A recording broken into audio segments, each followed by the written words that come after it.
So those are the things lang naman po, no, na-address na po ng OVP at the COA level. COA level. Ito po mga in-explain nyo sa amin ngayon. Attorney Michael Powa, meron pa po bang kumbaga gagawa pa ba ng iba pang kaparaanan ang Vice Presidente para ma-explain po one by one ito po mga ibinabatong issue sa kanya? Kasi just last week naglabas po siya rin ng interview pero hindi namin narinig yung mga kasagutan dito sa mga binabanggit na notice of disallowance nga po ng COA. Opo. Ma'am DJ, as to kung maglalabas ng explanation one by one ang ating Vice Presidente mismo, hindi ko pa po talaga masasabi sa ngayon. Pero pagdating naman po sa COA, I think we have to also inform para po malaman din ang ating mga kababayan na actually pagdating po sa regular audit ng COA, no, yung yearly na ginagawa ng COA sa operations ng OVP, ay wala naman pong naging notices of disallowance, suspension, or anything similar to that. In fact, for the 2 years that the Vice President has occupied the office, unmodified or unqualified yung opinion ng COA. No? Ibig sabihin po niyan ay fairly presented po ang kanilang and reliable ang kanilang financial statements. So wala pong maaring masabi na maling paggastos doon sa naganap, ayon doon sa naganap na regular audit po ng COA. Yun naman pala eh. Bakit may napanood ako na na isang vlogger na nag-iinaso? Kesyo bakit hindi daw ma-explain, kesyo ganito ganyan, grabe na daw kung magwaldas ng pera si VP Sara or ang OVP or ang Office of the Vice President, grabe na daw mangkurap, grabe na daw manghakot ng kaban ng bayan. Sabi ko, bungol ka ba? Bungol na may kasamang may pagkabulag ka ba? Anak ng teteng, kung sino pa yung mga nangungurap, kung sino yung mga talagang waldas ng pera ng bayan, hindi yung sinisit tapos yung bagay, mga bayad nga pala kayo, sorry, mga bayad nga pala kayo, kaya hindi nyo nga pala naiintindihan yun at hindi pumapasok sa utak nyo kasi nga naka-script kayo. Sorry, my love so sweet, motherfucker. Diba? Kaya nga kayo mga viewers, yan, yung mga kabanateros dyan, kabiyaya. Yung mga kasi maraming nagsusumbong sa akin, araw-araw puno ang chat box ko. Oo. Na ganito, ganyan. Oy, si ganito, binanatan si ganito, si ganyan. O ganito yung sinabi ni ganito, tanso yan, tanso. Dilawan yan, dilawan. Oh. Isa lang masasabi ko sa kanila, bakit yung ginagawa nung ba't hindi nila masita-sita? Ba't lang sila nakapokus sa OVP budget? Kasi nga, naka-script.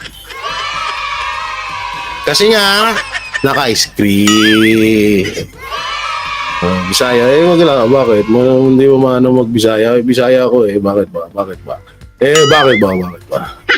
Kaya panoorin mo natin, play! Si Attorney Michael Powa ang tagapagsalita po ng tanggapan ng Vice Presidente. Attorney Michael, magandang umaga po sir and thank you. Magandang umaga rin po. Ay, sorry. Good morning. Good morning din po, Ma'am DJ. Magandang umaga rin po sa ating mga kababayan. Opo, Attorney, ang sabi po ng ilang mga miyembro ng Kamara na may chance pa po ang Vice Presidente to appear sa budget hearing po on plenary ng tanggapan niya ngayong pong linggong ito para po kahit papaano ay magkaroon din po naman ng pagkakataon ang inyo pong sponsor doon, si Congressman Adjong, na maipresenta ng maayos po ang budget at yung pong mga hinihingi ng Vice Presidente ay maibigay kung sakasakali. Meron na hubang balita kung pupunta ba si VP Sara dito sa plenary session sa kanyang budget? Wag na! Pinangunahan Huwag na! Puta, ganoon din naman yun Huwag na, punta pa doon. Huwag na kayong pumunta doon. Bibi Sara, ang ganang pumunta doon. Wala nang doon. Wala namang mangyari pa. Ulit-ulit lang din naman yan. Ted Pailon nang tanong ka pa Ako, paumanin po, Manong Ted, pero sa ngayon wala pa po tayong mabibigay na confirmation na po anong mangyayari sa plenary. Nung huli ko pong tinanong sa opisina, hindi pa rin naman po nakatanggap ng formal invite, although I think meron ng naging pahayag na September 23 ito magaganap. Antabayanan na lang po natin. Sa ngayon po kasi hindi talaga ako makapagbigay ng confirmation pa. Okay. Pero Okay. Sa amin po naging panayam kay Congressman Jong nitong just recently, hindi na itago yung kanyang pagkadismaya attorney sa Vice Presidente dahil matapos po yung unang pagkaka-defer sa kanyang budget, hindi man lang daw ho nakakuha ng tawag o pakikipagpulong ang Vice Presidente sa kanya bilang bilang sponsor ng kanilang budget. Ano pong reaksyon niyo doon? Opo, well, yung naman po, pagdating naman po sa budget ng OVP, as we all know, nagsabi naman ng ating Vice Presidente, kahit nung una palang hearing and even dun sa lumabas na interview niya kamakailan, na talagang she will leave it up to the pressure of Congress na po pagdating sa approval or disapproval ng kanyang budget. But aside from that, pagdating naman po sa ating mga budget proposal for 2025, nakapagsumite naman po ang OVP ng mga dokumento that really specifies kung ano yung mga nilalaman ng kanyang budget proposal. Siguro sa ngayon yan naman po muna ang reaksyon natin sa bagay na yan. Okay, so doon po sa katanungan ko, doon sa por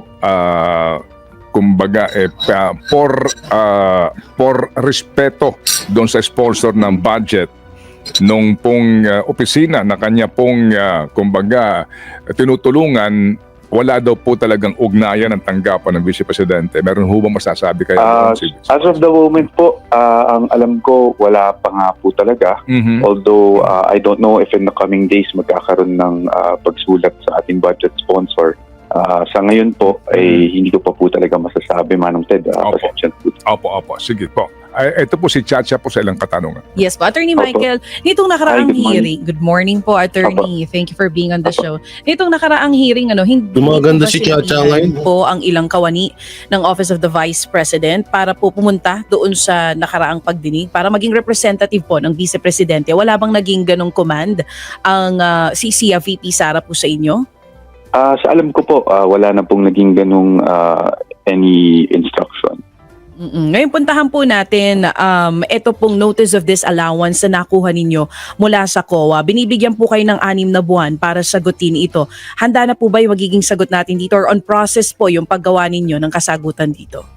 Opo, so just to clarify, kasi may dalawang klase ng audit na naganap sa Office of the Vice President. Number 1, yung ating tinatawag na regular audit. Doon naman yan sa operations ng opisina, and then ito nga sa confidential funds, which is the subject of itong notice of disallowance. And yes, we confirm na meron tayong 6 months para po magsumite ng ating apela or appeal dyan sa notice of disallowance. And currently naman po, we are preparing already the necessary supporting documents para po ma-attach natin doon sa appeal natin. And we are definitely looking to file the appeal within that 6-month period. Bukod po dito sa 12.3 billion na notice of disallowance sa Office of the Vice President, meron din pong issue na ipinalutang itong mga kongresista natin itong nagdaang hearing. Tungkol naman po dito sa worth 65 million worth po ng mga welfare goods. Diyan pa rin po sa Office of the Vice President. Inilabas po nitong si Representative Jinky Luistro na may mga ilang parang hindi natin masabi agad na irregularity pero merong mga sabihin na natin na halimbawa po itong pilot testing sa Pansarap Buns in Davao City at maging sa Maguindanao. 992 million pesos po ang ginastos dyan. Meron din daw po for rice distribution na umabot naman ng 600 million pesos at iba pa na mga nabanggit niya. Meron po ba tayong explanation tungkol dito? Opo, thank you Ma'am DJ. Unahin ko lang po, yung 12.3 billion na nabanggit nyo, I don't think sa OBP po yan. Yes, sir. Baka po Yes, yan sir. yung Opo, lumabas na balita tungkol sa DepEd. Yes, sir. Siguro Yes, po sir. I'll take this opportunity maybe to clarify that also since galing po akong DepEd, although of course I cannot speak for DepEd now. But just on the 12.3 billion notice of disallowance, Alam niyo, ito lang, maputol ko kayo. Lahat naman ng mga katanungan dito at mga sinasagot nitong ni Attorney Michael, nasagot na rin ho ito ni BP Sara ng paulit-ulit dun sa nangyaring Senate hearing na kung saan ay binansagan nga po yun the 17 versus 1. Oo, bali yun ang tawag dyan. 17 versus 1 kasi nga 17 po na mga anti-Duterte ang mga nandoon ho, ang mga nagtatanong kay sa ating Vice President, the future President of the 2028 na si na si BP Sara Duterte. Kaso nga lang, ang mahirap nga ho dito na paulit-ulit natin sinasabi na kahit ano pong paliwanag ng mga Duterte or kahit anong paliwanag ni BP Sara, kung hindi nga naman tinatanggap yung kanyang paliwanag at yung kanyang sagot ng mga nagtatanong sa kanya, ay useless din po yun. Nga mahirap dito na tanong kayo ng tanong at sinasagot naman kayo tapos ayaw nyo tanggapin yung katanungan. So, kayo may mali nun. Hindi si BP Sara. Pabagong buhay na ako Ginigigil nyo na naman ako Anak, nagteteng kasi, biruin mo, tanong kayo ng tanong. No? Tanong kayo ng tanong, nung sinagot naman kayo, ayaw nyo rin tanggapin. Ayaw nyo i-accept yung mga kasagutan. So, saan lulugar yung tao? Ngayon, kapag hindi kayo sinasagot, sasabihin nyo, bakit hindi ka makasagot? Bakit hindi? Gago lang, di ba? Babagong buhay na ako Galing ako sa nagpakabanal ako ng ilang araw. Oo, lahat ng sama ng loob ko, tinanggal ko. Tapos ngayon makakapanood ako ng ganito na paulit-ulit lang ng mga katanungan at paulit-ulit din kayong sinasagot na nasa tama naman yung proseso, yung paggastos, saan ba napunta, sa ganito, ganyan. Tapos yung mga nagtatanong at yung mga tawag dito, yung mga nag-aantay ng katanungan ay sinasagot ng mga ayos. Kaso ayaw naman tanggapin yung katanungan. So saan kami lulugar? Ay, hindi pala kami. Saan lulugar si BP Sara? Yun yung pinaka questionable. Tuloy pa natin. Siguro maganda rin pong i-clarify sa ating mga kababayan na hindi po yan attributable to the Vice President per se, in totality. Why? Kasi yung 12.3 billion, nung tingnan po namin yan, it's really an accumulation of yung mga natenggang notices of disallowance that are not final, meaning they're still on appeal by the Department of Education. Mula pa, perhaps I think as far back as 2010. So kumbaga, yan lang po yung naging aggregate number or figure. So ibig sabihin yung mga unang Vice President pa. So kasama pa dyan si Lini. Oy, Maring Lini! Oy, speaking of Maring Lini. Hindi Leni Lini. Speaking of Maring Lini ay unti-unti na naman po sila nagpaparamdam ni Paring Kiko. Hindi Kiko, Kiko. Unti-unti na naman po sila nagpaparamdam sa social media ngayong mga araw na ito dahil medyo natatabunan na nga sila at nakakalimutan na ho sila ng panahon. Kaya kailangan na naman nila magmukhang tanga sa social media. Hindi totoo naman pero mo ano ginagawa yung katulad ng tatlong unggoy, sila Risa, si Bam, sila kasama din, apat pala sila doon ni Keko. Nakita-kits daw next year. Di wow. Di ba? Di wow. Hindi kayo na lang. Hindi damay nyo pa kami. Nahimik buhay namin dito sa Pilipinas, damay nyo pa kami. Imbis na kayo na lang problemahin nyo, kayo na lang magkita-kits. So ibig sabihin, itong 2010 pa pala to, din pala to, may kasama pa nga dyan si Maring Lini. Kaya sa mga pinklawan dyan, mga vlogger, mga dilawan, minsan pag-usapan nyo rin itong baho ng pag-usapan nyo to, discuss nyo rin na itong issue na to, yung about dito, ay hagip pa pala si Maring Lini. Okay, tuloy, Maring Chacha. Ng mga notices of disallowance. Pagdating naman po doon sa termino ng ating Vice President, yung karamihan po ng ating disallowances ay really at the regional level. Kasi po, may iba po ang auditors ng Central Office sa DepEd. Iba rin po ang auditors sa ating regional offices, division offices. Pagdating... naman pala, liwanag naman pala Bakit hindi magets, bakit hindi nagigets nila Castro Lipad yun? tsaka ni Abante Atras. Diba? Napakasimple lang na no yun eh. Explain naman ni attorney ng maayos na magkaiba naman yun pero hindi nila magets-gets yun. Kasi nga, si lipad ang utak. Si Abante, umaatras ang utak. Wawa ka lalaman, Jay. Baka makasuhan ka. Tama na yun. Uy, napapansin ko, dumadami yung mga vlogger na kinakasuhan ng mga congressman ngayon. Oo, dumadami yung mga kinakasuhan nila. Bakit kaya? Ano, mga balat sibuyas na ba kayo ngayon? Mga onion skin na ba kayo ngayon? Hindi na kami pwedeng magsalita dito? Gusto nyo, kayo lang ng kayo? Hindi, wow! Lalanin nyo, kami nagpapasahod sa inyo, may karapatan kami dun. Kung ano sabihin namin sa social media or kung ano man pamamaraan na para makapagsalita kami ng hinanaing namin sa inyo, wala kayong pakialam dun. Kung kakaso, anak ng teteng, palibasa, mayayaman kayo. Kaya nga sagot sa kahirapan ngayon sa Pilipinas ay mag-congressman ka. Kung gusto mong yumaman, mag-congressman ka. Ayun ang kasagutan sa kahirapan. Okay, play. Po sa central office, in fact, noong 2023, wala po tayong natanggap na any notice of disallowance, charge, or suspension. No? So, ang karamihan po niyan, if not in the regions, no, it's really an accumulation lang noong mga pending. So, siguro magandang ma-emphasize na pending, hindi sa ayaw bayaran or hindi sa ayaw i-address yung notice of disallowance. In fact, naka-appeal po yung mga notices of disallowance ng DepEd.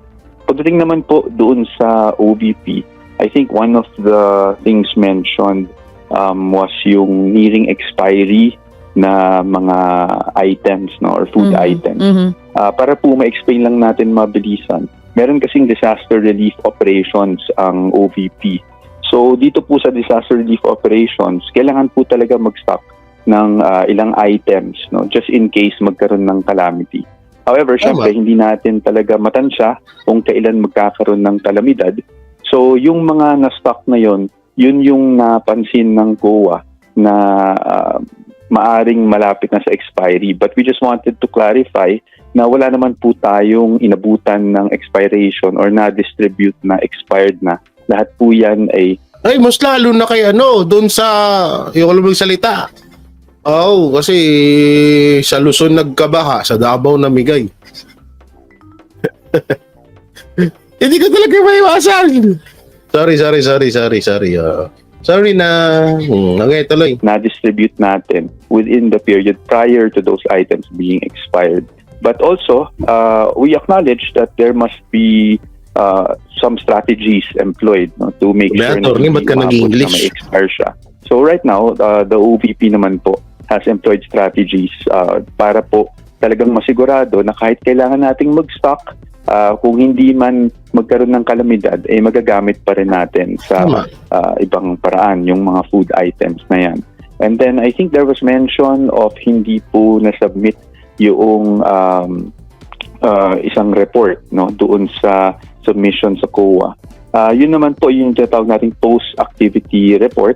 Yung post-activity report, napakaliwanag po nung mga napakalinaw po ng mga pinapaliwanag ni Attorney Michael Puan. Kaya sana naman yung mga antay dyan, yung mga bashir, maintindihan nyo na maigi.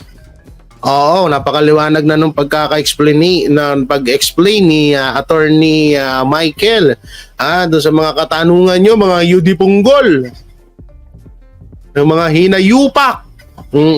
Napaka simple na lang nun, baka hindi nyo pa naintindihan. So tuloy pa natin. Actually, nasubmit siya pero na-attach lang siya sa liquidation report ng cash advance. So hindi doon sa ina-expect ng COA na dokumento. That is why hindi na po nung kinlarify yan sa COA, hindi na po nag-request ng COA ng resubmission dahil nasubmit naman po. So those are the things lang naman po, no, na na-address na po ng OVP at the COA level. COA level. Ito po mga in-explain nyo sa amin ngayon.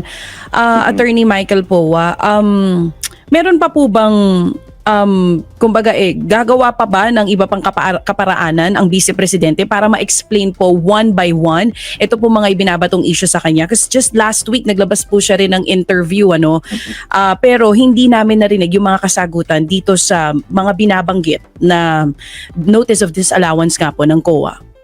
Opo. Ma'am DJ, as to kung maglalabas ng explanation one by one ang ating Vice Presidente mismo, hindi ko pa po talaga masasabi sa ngayon. Pero pagdating naman po sa COA, I think we have to also inform para po malaman din ang ating mga kababayan na actually pagdating po sa regular audit ng COA, yung yearly na ginagawa ng COA sa operations ng OBP, ay wala naman pong naging notices of disallowance, suspension, or anything similar to that. In fact, for the 2 years that the Vice President has occupied the office, unmodified or unqualified yung opinion ng COA. Ibig sabihin po niyan ay fairly presented po ang kanilang and reliable ang kanilang financial statements. So wala pong maaring masabi na maling paggastos doon sa naganap, ayon doon sa naganap na regular audit po ng COA. Yun naman pala eh. Bakit may napanood ako na na isang vlogger na nag-iinaso? Kesyo bakit hindi daw ma-explain, kesyo ganito ganyan, grabe na daw kung magwaldas ng pera si BP Sara or ang OBP or ang Office of the Vice President, grabe na daw mang-corrupt, grabe na daw manghakot ng kaban ng bayan. Sabi ko, bungol ka ba? Bungol na may kasamang may pagkabulag ka ba? Anak ng teteng, kung sino pa yung mga nangungurap, kung sino yung mga talagang waldas ng pera ng bayan, hindi yung sinisit tapos yung bagay, mga bayad nga pala kayo,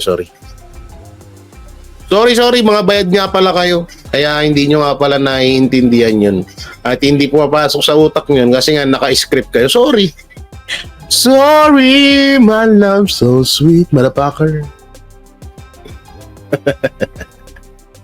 Diba? Kaya nga kayo mga viewers, yan, yung mga kabanateros diyan, kabiyaya.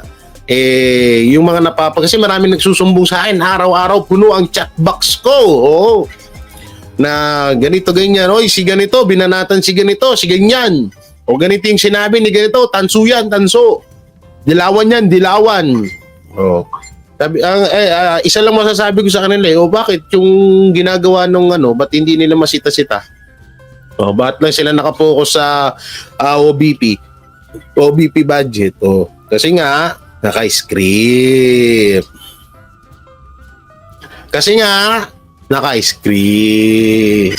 Pwede para doon. Qualified theft na to. O kaya, pwedeng technical malversation of funds if you use it for another thing.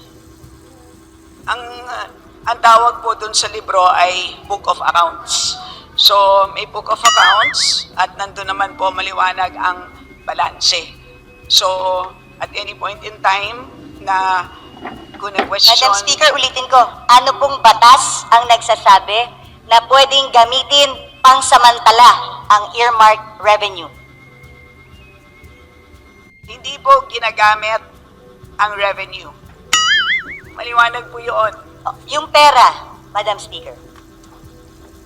Saan po sinasabing batas na yung cash na nakolekta ng isang collecting agency para sa isang bagay na naka-earmark? Kaya po tayo nagpasa ng batas sa Kongreso. Gusto ko itong SUF para lamang sa free wifi.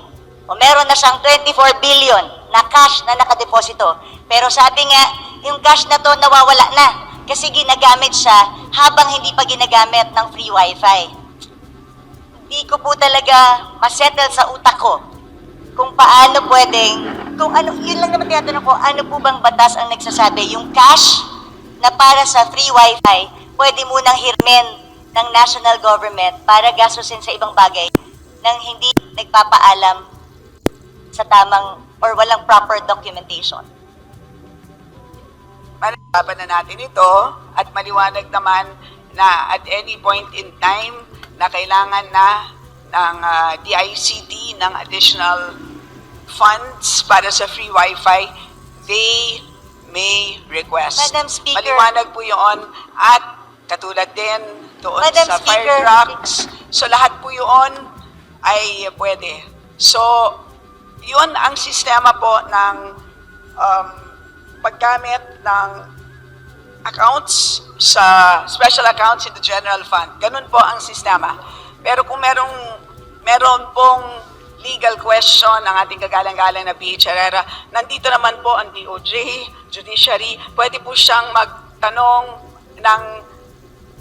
ng legal opinion, ng opinion mula sa DOJ, because that is really beyond us. Hindi po ako hindi po kami makakapagbigay ng isang legal opinion.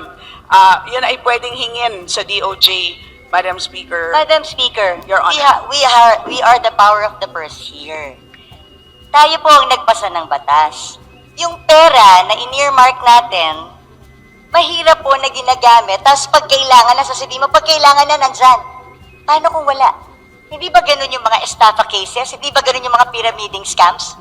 Na pagka umutang ka ng pera, for such a, di ba, tapos biglang pag kailangan na, hindi mo na makuha. Pwede mo i-demanda yung taong yun. Ang sinasabi mo kasi, at any given time, ang defense mo is at any given time, pwedeng hingin ng free wifi yung budget. Eh, paano kung walang pera ang gobyerno? Sa akin, hindi yung it's readily available. That's not the point. Ang punto dito, pwede bang gamitin para sa ibang bagay ang cash na inalat ng Kongreso para sa isang particular na bagay? Hindi po excuse yung sasabihin natin, available naman pag gusto ng ahensya eh. Anong difference nito dun sa DAP? Well, ang tawag po dito, Madam Speaker, ang tawag po dito ay cash management by the national government, and this is under Executive Order number 449. Yan po ang mandato ng ating National Treasury. So, kung meron pong legal question na gustong pang talakayin ang ating kagalang-galang na PH Herrera, ay pwede naman niyang itanong sa Supreme Court kung gusto niyang talakayin pa ito. But as far as we are concerned, at any point in time na hihingin ng ahensya ang earmarked revenues na yan, dahil maliwanag po, mas maliwanag pa sa alas 8 ng umaga ang balanse nila, ay demandable po yan. Madam Speaker, hindi nga po maliwanag sa tirik ng araw yung balanse. Alam mo yun. Hindi maliwanag kung magkano ang balanse ng mga earmarked revenues dahil natatraffic sa Bureau of Treasury. You and I both know that natatraffic ang kanilang balanse sa Bureau of Treasury because nagagamit ang pera tapos naghihintay ngayon ng balancing or reconciliation. Madam Speaker, this is not a legal question. It is also a management of cash question. Dahil at the end of the day, nangungutang nga tayo dahil kulang yung pera natin eh. So paano kung biglang may magandang programa ang isang departamento? Can we assure them that there's cash? So bigla tayong we earmark this certain, ini-earmark natin ito sa bawat use niya. Kasi gusto nating i-make sure that the money is there at lagi siyang pwedeng gamitin. Tandaan natin, if yung humihiram ng pera ang may control kung anong ibibigay niya, then magdadamot ako ngayon sa pagbibigay kasi ginagamit ko eh. So they have the control eh. If you have the control, di ba? Kunwari ikaw may control ng pera, kung ano ang pwede mong gamitin at hindi. Tapos may humihinging ahensya sa'yo. Kung ginagamit mo yung pera, hindi ka magiging generous sa ahensya ibigay kahit mayroon silang tamang programa. Kasi you're making use of the cash available.